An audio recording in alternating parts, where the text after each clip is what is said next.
And welcome back to Real Side Radio. Dave Sussman here in the chair. We are just getting started for 3 straight hours, and sorry for my tardiness earlier tonight, folks. I just got off an incredible interview, long form, with Bo Snerdley. Yes, that Bo Snerdley. James Golden, who is the man behind the EIB Golden Microphone. That will be up tomorrow on YouTube at Whiskey Politics. But tonight, we're talking about all the other kind of politics, and there's no better person to join me to talk about this than a person who is on the advisory board for real Donald Trump himself for president. She is an ambassador at the Falkirk Center, Natalie Harp. Welcome, Natalie. How are you? Hey, Dave, yesterday was a Super Tuesday for Team Trump, so we're excited to talk about it tonight. Lots to talk about, that's for sure. Holy cow. Oh, my God. I've got almost whiplash right now because about 72 to 96 hours ago, Natalie, Joe Biden was dead man walking. And it was, oh my gosh, what are we going to do about socialist Bernie Sanders? He's propping up Fidel Castro. This is going to be Mondale, McGovern, 49 state loss. What are we going to do? All the Democrats, they came home to the establishment, didn't they? They sure did. And I love how all the headlines, the media is just like pumping this, right? It's, oh, Joe Mentum, like, wow, Joe came from out of nowhere. And it's like, wait a second. We all watched what happened. It's like, what do you think's going to happen when Mayor Pete bows out and throws his support? When you have Amy Klobuchar bow out? When you have all these different endorsements coming in? Terry McAuliffe. I mean, Hillary's VP, Tim Kaine. I mean, how much more crazy can you get? This is like a repeat of 2016, where all these people, the same actors, are just coming behind Joe Biden and then claiming that it's somehow Joe Mentum, when all they did is combine forces to try to burn Bernie Sanders. Yeah, it's really incredible. Let me ask you, because, you know, behind the scenes there, and you are, as I mentioned, the advisory board for Donald Trump. And there's a great video of you opening up for him at an event, and holy cow, it's very emotional. Everybody should go check you out. By the way, give everybody your Twitter feed. My Twitter's Natalie J. Harp. Natalie J. Harp. Okay, everybody go at Natalie J. Harp, and you want to check out this video that she has with Donald Trump as she's opening up an event and talking about, you know, healthcare and everything else that's going on behind the scenes. The Democrats don't want to make everybody believe that the Republicans have nothing when it comes to healthcare, that this is going to be the big issue. It's always the big issue, especially since the advent of Obamacare and the idea to go towards single payer. Where is America right now with its understanding, do you think, of where Donald Trump is with healthcare and what the policies are that he's trying to implement, and what's he, you know, we just got an incredible bombshell right now that the Supreme Court are going to be hearing whether or not Obamacare is now constitutional again. So there's a chance that might go with the way of the dodo bird next year. Right. Well, President Trump, you know, he weighed the options in terms of burning Obamacare, like, for good, you know, and he could have crashed it and put that on the Democrats, but he cares about people with pre-existing conditions. So instead, he repealed the individual mandate, and he's been waiting until we get back control of the House, you know, later this year on November 3rd. Got to win back that House so we can actually create a healthcare plan. And that's what's so crazy about this whole Joe Biden so it's called comeback, because America doesn't want to go back to Obamacare. We all listen to that lie of the year, right? You can keep your plan, you can keep your doctor. Look at how well that turned out. Everybody lost their doctors. Everybody lost their plans. Premiums started going up. And under President Trump, premiums are going down. Drug pricing is going down. And President Trump, through, of course, by ending surprise medical billing, by increasing price transparency, all those things are to help bring the price of healthcare down. And it's the number one issue voters say in this election is healthcare. So do you want a free market approach, what President Trump's been trying to do with the limited options that you've got right now in the House, because the Democrats are still, you know, stonewalling him on everything.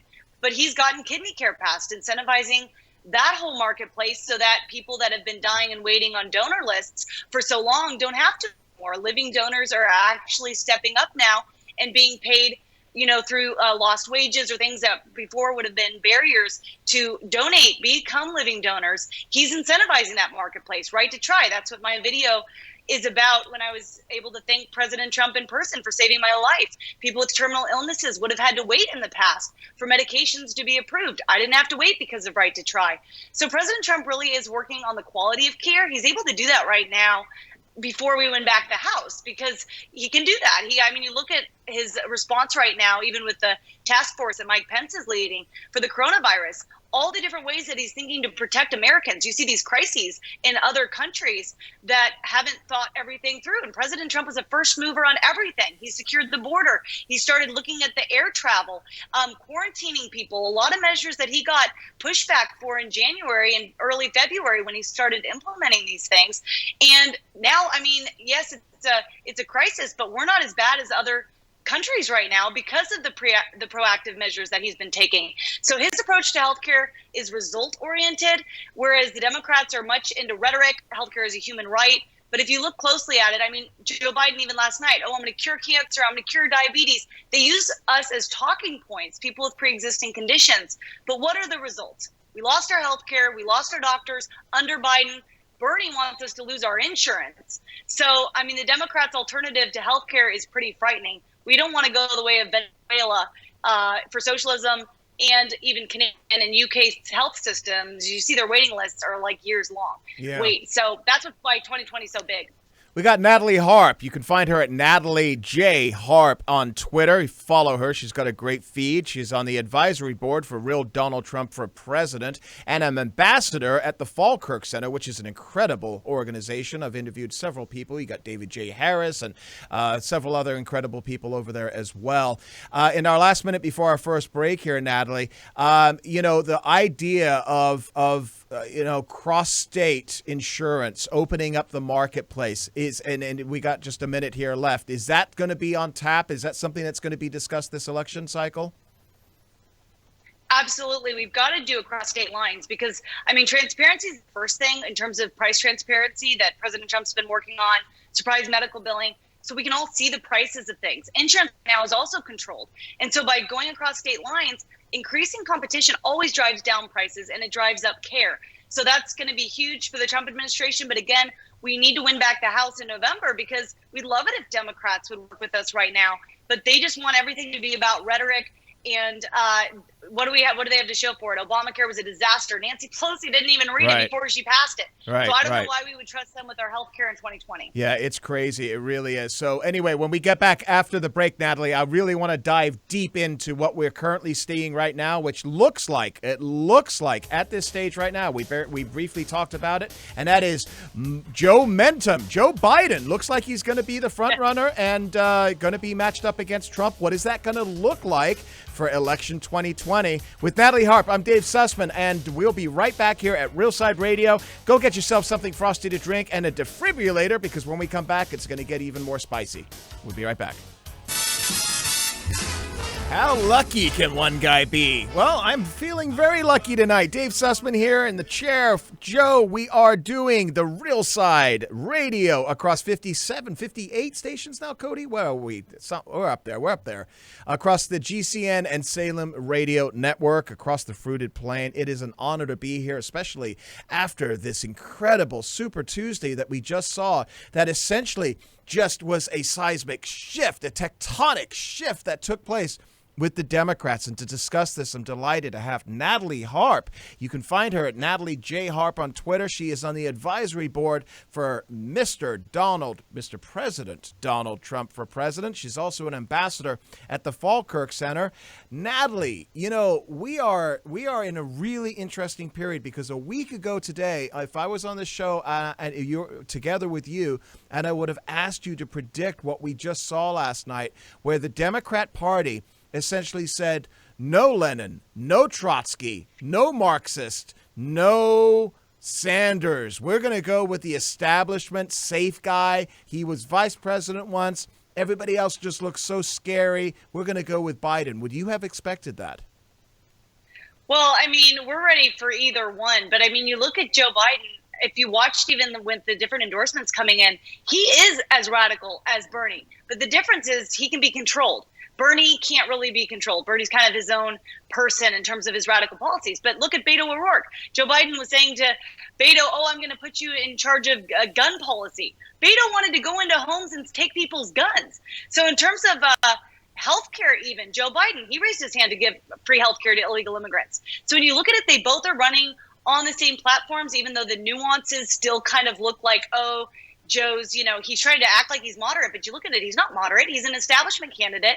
He can be controlled because, look at the same actors going around him that are just the same as Hillary. You've got Tim Kaine, you've got the governor of Virginia, you've got all the same people coming around, and then they claim that it's Joe Mentum. But he's going to get just as trumped as Bernie will, depending on whoever the nominee is going to be. But they are running because Bernie's mainstreamed, if you will, these radical policies. So the Democrat Party, they're going to want to play to that voter base regardless of who the nominee is because they want those voters to turn out. So it'll be interesting to see what happens. But it is very interesting to see everybody kind of go behind Joe Biden because you see that establishment, the Democrat establishment, is still alive and well. We're being able to drain the swamp as much as we can right now in Washington. The Democrats need to drain their because you can tell that the base wants something different, and they're saying, no, we want to control, who our nominee is going to be. How well did that work out in 2016? Hillary was a very weak candidate. No one was motivated to go out and vote for her. You had the Obamas campaigning for her. You had all these different Hollywood people. But if you don't like the candidate, people aren't going to show up to vote. There's no loyalty there. And people love President Trump. And what we're seeing in the results yesterday that the mainstream media is definitely ignoring is the record turnout. When you look at the results on the Republican side, the president is the incumbent. You wouldn't think there'd be great turnout? Well, he's outperformed over the last 40 years. When you look at each state, since before Ronald Reagan, every single state, even in the state of California, he got 1.5 million votes, and they're still counting votes. Bernie got 1 million. So the momentum is actually behind President Trump. Of course, the mainstream media would never give him credit for it, but people are motivated to get out and vote even when it doesn't even technically really matter because he is the incumbent. But November is going to be huge because we're going to see a lot more crossover. Yeah. Right now, we even saw the turnout is mirroring what we're seeing at our rallies. 10 to 15% of people coming to the rallies and coming out to vote didn't even vote in 2016. And 25% are Democrats. So we keep expanding our voter base, and it'll be exciting to see. Right. Natalie, so let's talk about this because we briefly discussed this during the break, and this is a really important issue for our listeners. So the statistics are showing that there is a huge number of people showing up to the primaries to vote for President Trump. The numbers are far and away some of the biggest numbers that Republicans have seen in primaries. And the Democrats, for all of their energy and this whole idea of a blue wave and Trump derangement syndrome and the hatred and we've got to get rid of this guy, their numbers are down. What does that suggest, not just for the presidential election, Natalie, but also for the down ticket House and Senate races?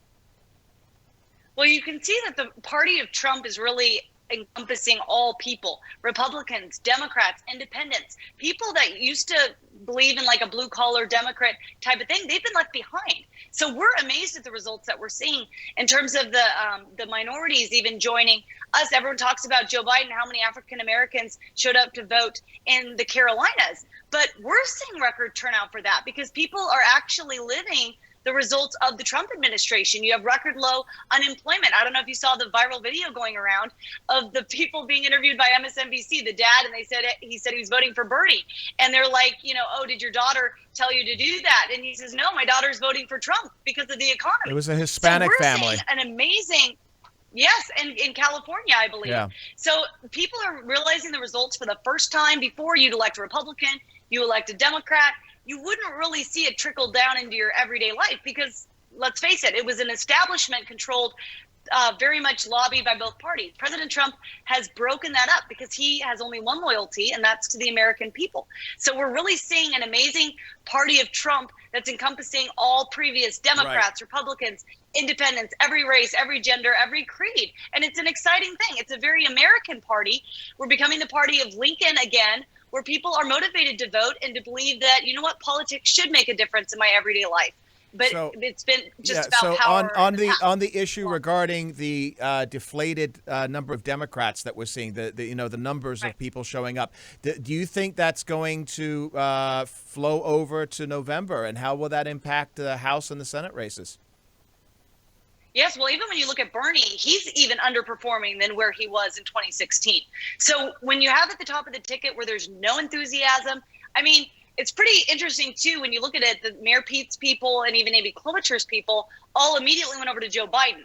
So there's not really a personality-driven party leader right now. They're just kind of voting because, oh, we're supposed to vote, but there's not that enthusiasm. I want to get out to the polls and vote for my candidate.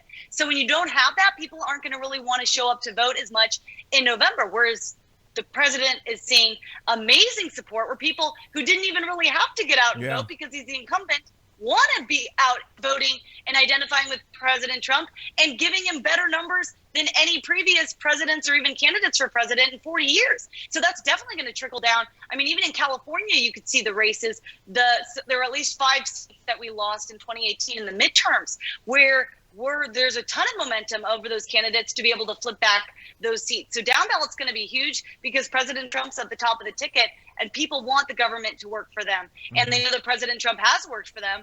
And anyone running this time around, we look at him and we say, hey, do you want to support our president? Do you want to support the people of this country? And candidates are rising up and running on that platform rather than just this hate Trump platform that really doesn't motivate people to vote on the Democrat side. Natalie, tell everybody, we've got a couple of minutes left here, tell everybody where they can find you and with the Falkirk Center, what that is for folks that don't know it. Oh, it's great. Yes, you can follow me on Twitter, Natalie J. Harp, and definitely follow us at the Falkirk Center, too. It's an initiative started at Liberty University, my alma mater, by Jerry Falwell and Charlie Kirk. And what we're really trying to do is we are people of faith, and what we believe is that belief in the afterlife propels action in this life.